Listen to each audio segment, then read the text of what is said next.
Hello friends, welcome to Indian Recipes Tamil. இன்னைக்கு நம்ம ரொம்ப வித்தியாசமான காளான் கூட்டு எப்படி செய்யறதுன்னு பார்க்க போறோம். இது நீங்க சாதம், சப்பாத்தி, இட்லி, தோசை இப்படி எல்லா வெரைட்டிக்கும் வச்சு சாப்பிட்டுக்கலாம். அது மட்டும் இல்லாம தயிர் சாதத்தோட கொஞ்சம் கூட்டு மாதிரி வச்சு கூட சாப்பிட்டுக்கலாம். காளான்ல எவ்வளோ சத்து இருக்கு அப்படின்னு சொல்லிட்டு நீங்க தெரிஞ்சுக்கிட்டீங்கன்னா அதை சாப்பிடாம இருக்கவே மாட்டீங்க. வாரத்துல ஒரு நாள் கண்டிப்பா சாப்பிடுவீங்க. அவ்வளோத்துக்கு எண்ணற்ற சத்துக்கள் இருக்கு. ஸோ குழந்தைங்கள்லேருந்து பெரியவங்க வரைக்கும் ரொம்ப விருப்பப்பட்டு சாப்பிடுவாங்க. நான் சொல்கிறேன் இந்த மெத்தடில் பண்ணிங்கன்னா. ஸோ வாங்க ஃப்ரெண்ட்ஸ் வீடியோக்குள்ளே போகலாம். வீடியோக்குள்ளே போகிறதுக்கு முன்னாடி உங்கள் எல்லாருக்கிட்டையும் ஒரு அன்பான ரெக்வஸ்ட் இருக்குது. நம்ம சேனலில் ஃபஸ்ட் டைம் பார்க்குற நண்பர்கள் இந்த வீடியோ கீழே இருக்க ரெட் கலர் சப்ஸ்கிரைப் பட்டனை கிளிக் பண்ணி சப்ஸ்கிரைப் பண்ணுங்கள். கூடவே இருக்க பெல் சிம்லையும் கிளிக் பண்ணுங்கள். ஸோ நான் தினம் அப்லோட் பண்ணுற புது வீடியோஸ் உங்களுடைய மொபைலுக்கு உடனே சேரும். இந்த ரெசிபி பண்ணுறதுக்கு ஃபஸ்ட்டு ஒரு கடாயை சூடுபடுத்திக்கோங்க. அதில் 2லேருந்து 3 ஸ்பூன் அளவுக்கு எண்ணெய் சேர்த்துக்கோங்க. எண்ணெய் நல்லா சூடானதும் இது கூட கொஞ்சம் போல் மிளகு, 3 கிராம்பு, கொஞ்சம் போல் பட்டை, அதுக்கப்புறமா நட்சத்திர சோம்பு, 1 ஸ்பூன் சீரகம், 1 ஸ்பூன் சோம்பு சேர்த்து நல்லா தாளிச்சுக்கோங்க. தாளிதம் நல்லா பொரியட்டும். பொரிஞ்சதுக்கப்புறமா இது கூட 1 கப் அளவுக்கு வெங்காயம் சேர்த்துக்கோங்க. இது நான் 2 வெங்காயத்தை பொடியாக நறுக்கி வச்சுருக்கேன். அதை நம்ம சேர்த்துடலாம். சேர்த்துட்டு வெங்காயத்தோட பச்சை வாசனை போகிறது வரைக்கும் நல்லா வதக்கி விட்டுக்கோங்க. வெங்காயம் பச்சை வாசனை போனதுக்கப்புறமா 3 ஸ்பூன் அளவுக்கு இது கூட இஞ்சி பூண்டு விழுது சேர்த்துக்கோங்க. உங்களுக்கு இஞ்சி பூண்டுடைய வாசனை பிடிக்கல அப்படின்னா 2 ஸ்பூன் அளவு சேர்த்துக்கோங்க. இப்போது இது நல்லா வதக்கி விட்டுருங்க பச்சை வாசனை போகிறது வரைக்கும்.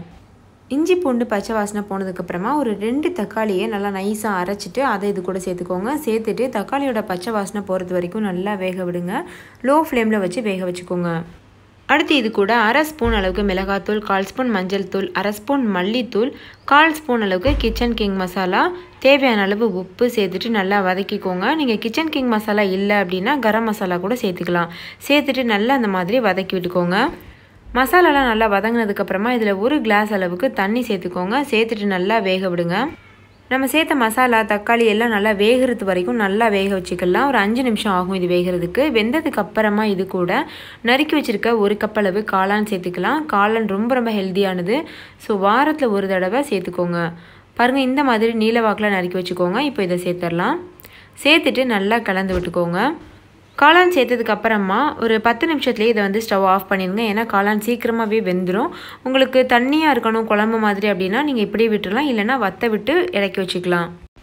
காளான் நல்லா வெந்ததுக்கப்புறமா இது கூட 10 முந்திரி பருப்பை பொடி பண்ணி வச்சுருக்கேன். அதை சேர்த்துக்கிறலாம். உங்களுக்கு இந்த பவுடர் தேவையில்லை அப்படின்னா நீங்கள் பொட்டுக்கடலை பவுடர் கூட சேர்த்துக்கிறலாம்.